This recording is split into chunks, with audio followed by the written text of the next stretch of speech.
It was the middle of winter, when the broad flakes of snow were falling around, that the queen of a country many thousand miles off sat working at her window.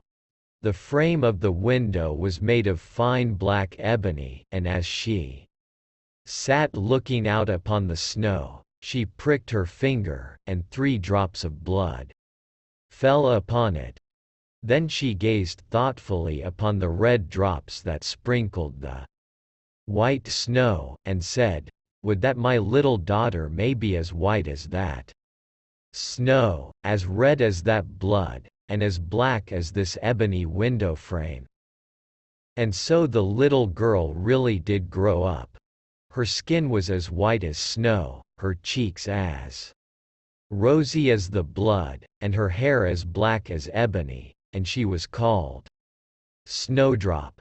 But this queen died, and the king soon married another wife, who became queen, and was very beautiful, but so vain that she could not bear to think that anyone could be handsomer than she was. She had a fairy-looking glass, to which she used to go, and then she would gaze upon herself in it, and say, "Tell me, glass, tell me true, of all the ladies in the land, who is fairest, tell me, who?" And the glass had always answered, "Thou, queen, art the fairest in all the land." But Snowdrop grew more and more beautiful, and when she was 7 years old she was as bright as the day, and fairer than the queen herself. Then the glass one day answered the queen, when she went to look in it as usual, "Thou, queen, art fair, and beauteous to see, but Snowdrop is lovelier far than thee." When she heard this she turned pale with rage and envy, and called to one of her servants, and said, "Take Snowdrop away into the wide wood, that I may never see her any more." Then the servant led her away. But his heart melted when Snowdrop begged him to spare her life, and he said, "I will not hurt you, thou pretty child." So he left her by herself, and though he thought it most likely that the wild beasts would tear her in pieces, he felt as if a great weight were taken off his heart when he had made up his mind not to kill her, but to leave her to her fate, with the chance of someone finding and saving her. Then poor Snowdrop wandered along through the wood in great fear, and the wild beasts roared about her, but none did her any harm. In the evening she came to a cottage among the hills, and went in to rest, for her little feet would carry her no further. Everything was spruce and neat in the cottage. On the table was spread a white cloth, and there were 7 little plates, 7 little loaves, and 7 little glasses with wine in them, and 7 knives and forks laid in order, and by the wall stood 7 little beds. As she was very hungry, she picked a little piece of each loaf and drank a very little wine out of each glass. And after that she thought she would lie down and rest, so she tried all the little beds, but one was too long, and another was too short, till at last the 7th suited her, and there she laid herself down and went to sleep. By and by in came the masters of the cottage. Now they were 7 little dwarfs, that lived among the mountains, and dug and searched for gold. They lighted up their 7 lamps, and saw at once that all was not right. The first said, "Who has been sitting on my stool?" The second, "Who has been eating off my plate?" The third, "Who has been picking my bread?" The fourth, "Who has been meddling with my spoon?" The fifth, "Who has been handling my fork?" The sixth, Who has been cutting with my knife? The seventh, Who has been drinking my wine? Then the first looked round and said, Who has been lying on my bed? And the rest came running to him, and everyone cried out that somebody had been upon his bed. But the seventh saw Snowdrop, and called all his brethren to come and see her, and they cried out with wonder and astonishment and brought their lamps to look at her, and said, Good heavens! What a lovely child she is! And they were very glad to see her, and took care not to wake her. And the seventh dwarf slept an hour with each of the other dwarfs in turn, till the night was gone. In the morning Snowdrop told them all her story, and they pitied her, and said if she would keep all things in order, and cook and wash and knit and spin for them, she might stay where she was, and they would take good care of her. Then they went out all day long to their work, seeking for gold and silver in the mountains. But Snowdrop was left at home, and they warned her and said, The queen will soon find out where you are, so take care and let no one in. But the queen, now that she thought Snowdrop was dead, believed that she must be the handsomest lady in the land, and she went to her glass and said, Tell me, glass, tell me true, of all the ladies in the land, who is fairest? Tell me, who?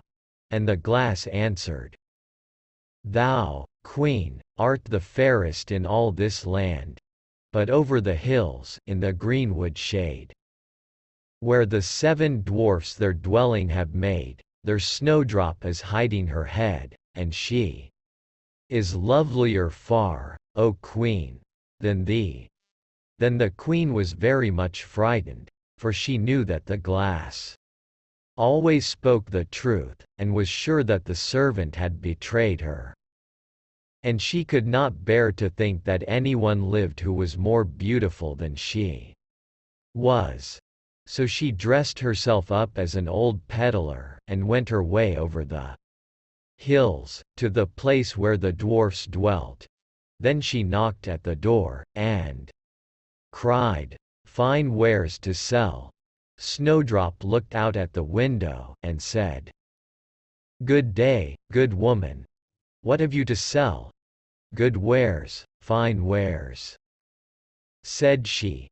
Laces and bobbins of all colors.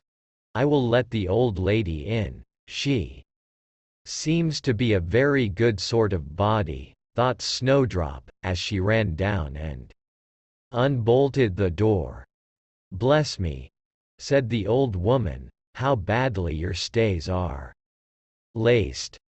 Let me lace them up with one of my nice new laces. Snowdrop did not dream of any mischief, so she stood before the old woman. But she set to work so nimbly, and pulled the lace so tight, that Snowdrop's breath was stopped, and she fell down as if she were dead. There's an end to all thy beauty, said the spiteful queen, and went away home.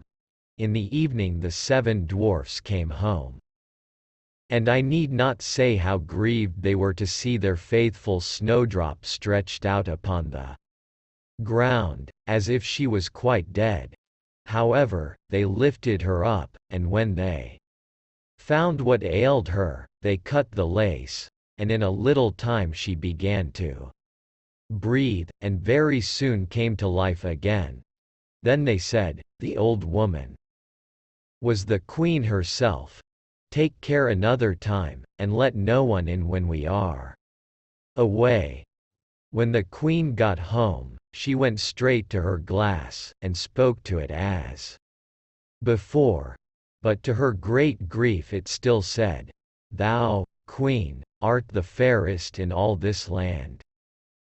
But over the hills, in the greenwood shade, where the seven dwarfs their dwelling have made, there Snowdrop is hiding her head, and she is lovelier far, O Queen, than thee."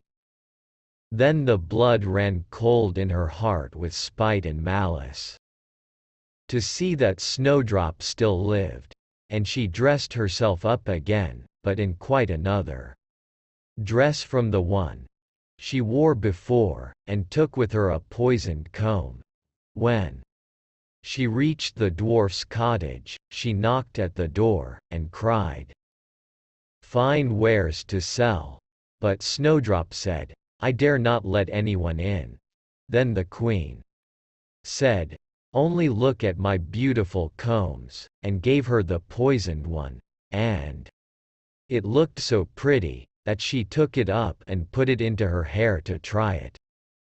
But the moment it touched her head, the poison was so powerful that she fell down senseless.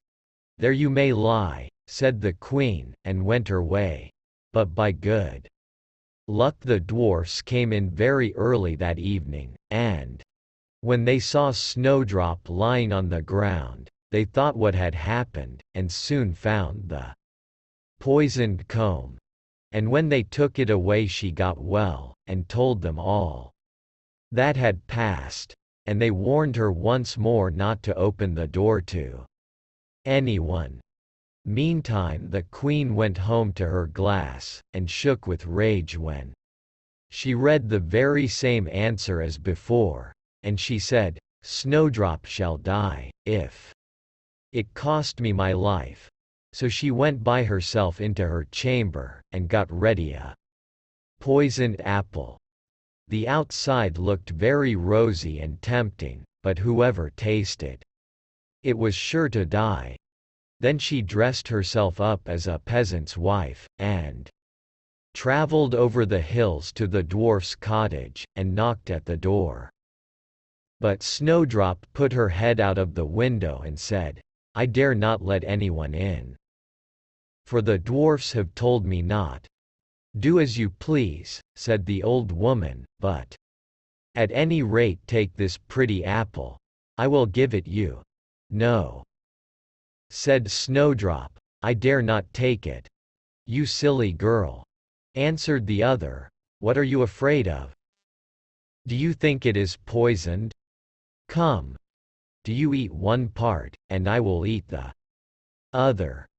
Now the apple was so made up that one side was good, though the other side was poisoned. Then Snowdrop was much tempted to taste, for the apple looked so very nice, and when she saw the old woman eat, she could wait no longer. But she had scarcely put the piece into her mouth, when she fell down dead upon the ground. "This time nothing will save thee," said the queen, and she went home to her glass, and at last it said, "Thou, queen, art the fairest of all the fair." And then her wicked heart was glad, and as happy as such a heart could be. When evening came, and the dwarfs had gone home, they found Snowdrop lying on the ground. No breath came from her lips, and they were afraid that she was quite dead.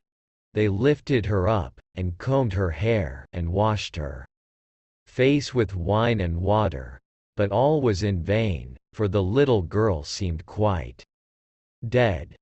So they laid her down upon a bier, and all 7 watched and bewailed her 3 whole days, and then they thought they would bury her. But her cheeks were still rosy, and her face looked just as it did while she was alive.